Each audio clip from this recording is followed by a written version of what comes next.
श्रेष्ठ कवि श्रेष्ठ कविता का 53वां साप्ताहिक अंक लेकर मैं रमन शांडिल्य एक बार फिर आपके सामने उपस्थित हूँ।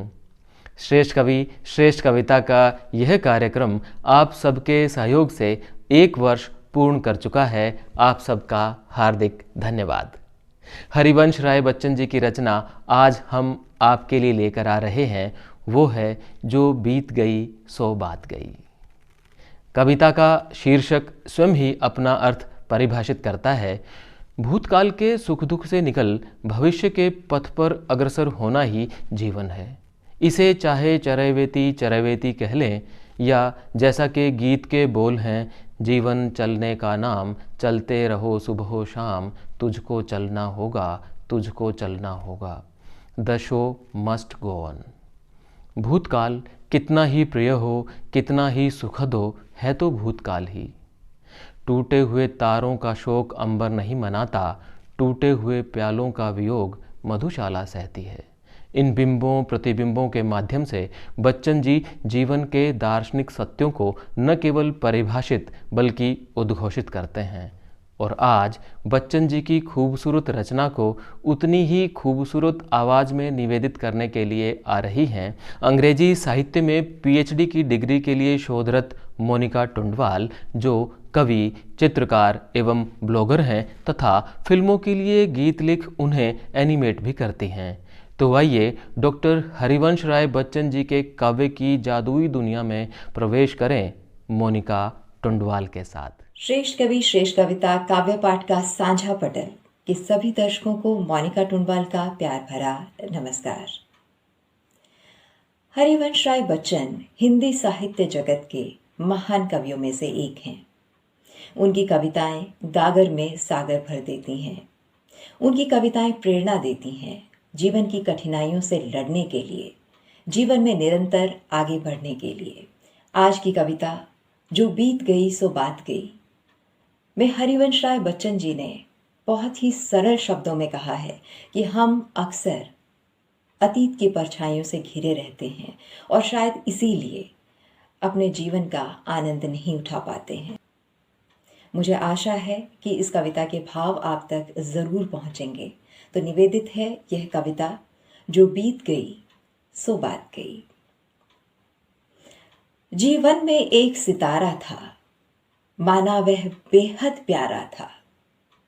जीवन में एक सितारा था, माना वह बेहद प्यारा था। वह डूब गया तो डूब गया। अंबर के आनन को देखो, कितने इसके तारे टूटे, कितने इसके प्यारे छूटे। जो छूट गए फिर कहाँ मिले, जो छूट गए फिर कहाँ मिले। पर बोलो टूटे तारों पर कब अंबर शोक मनाता है।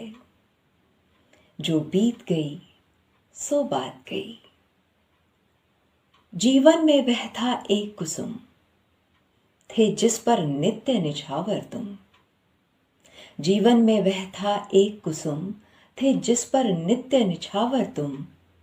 वह सूख गया तो सूख गया। मधुवन की छाती को देखो, सूखी कितनी इसकी कलियां, मुरझाई कितनी वल्लरियां। जो मुरझाई फिर कहाँ खिली, जो मुरझाई फिर कहाँ खिली। पर बोलो सूखे फूलों पर कब मधुवन शोर मचाता है। जो बीत गई सो बात गई। जीवन में मधु का प्याला था, तुमने तन मन दे डाला था। जीवन में मधु का प्याला था, तुमने तन मन दे डाला था। वह टूट गया तो टूट गया। मदिरालय का आंगन देखो, कितने प्याले हिल जाते हैं, गिर मिट्टी में मिल जाते हैं। जो गिरते हैं कब उठते हैं, जो गिरते हैं कब उठते हैं। पर बोलो टूटे प्यालों पर कब मदिरालय पछताता है। जो बीत गई सो बात गई। मृदु मिट्टी के हैं बने, मृदु घट फूटा ही करते हैं, लघु जीवन लेकर आए हैं, प्याले टूटा ही करते हैं।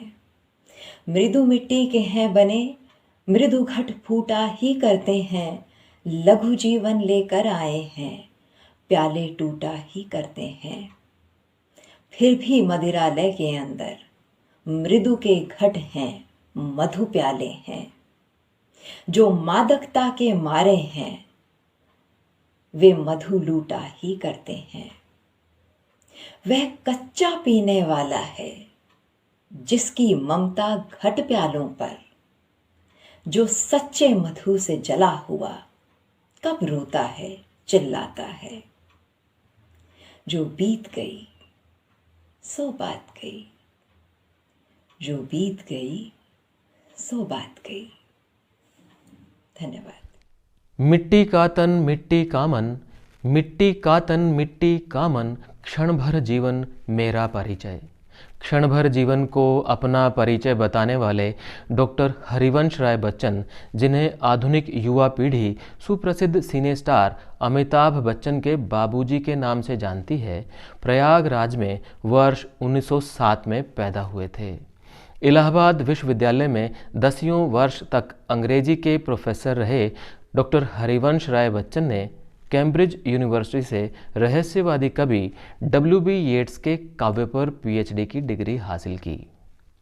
20वीं सदी के हिंदी साहित्य के सबसे महत्वपूर्ण हस्ताक्षरों में से एक बच्चन जी की कविता पर उर्दू, फारसी एवं अंग्रेजी, विशेष तौर पर अंग्रेजी साहित्य के प्रसिद्ध रहस्यवादी कवि W.B. येट्स का गहरा असर दिखाई पड़ता है। इसके अतिरिक्त उनकी कविताओं में 11वीं सदी के प्रसिद्ध पर्शियन शायर उमर खयाम की रुबाइयाँ, जिनमें शराब के प्याले में नृत्य करते बुलबुले एवं साकी की अंगड़ाई में जीवन का गहन फलसफा बयां होता नजर आता है, का भी गहरा असर महसूस होता है। और यही कारण है कि प्रेम, मस्ती और सौंदर्य के उपासक बच्चन की लंबी कविता मधुशाला में हाला प्यालों में नृत्य करती है, मस्ती उफनती है और कवि सम्मेलनों के मंचों को लूट लेती है।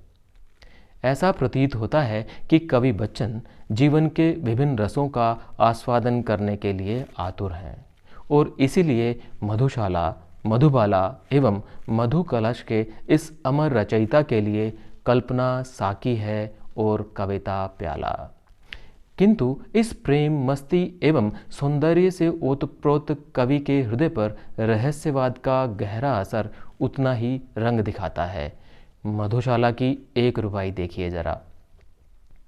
मदिरालय जाने को घर से, मदिरालय जाने को घर से चलता है पीने वाला, किस पथ से जाऊं असमंजस में है वो भोला भाला, अलग अलग पथ बतलाते सब पर मैं यह बतलाता हूँ, राह पकड़ तू एक चला चल पा जाएगा मधुशाला।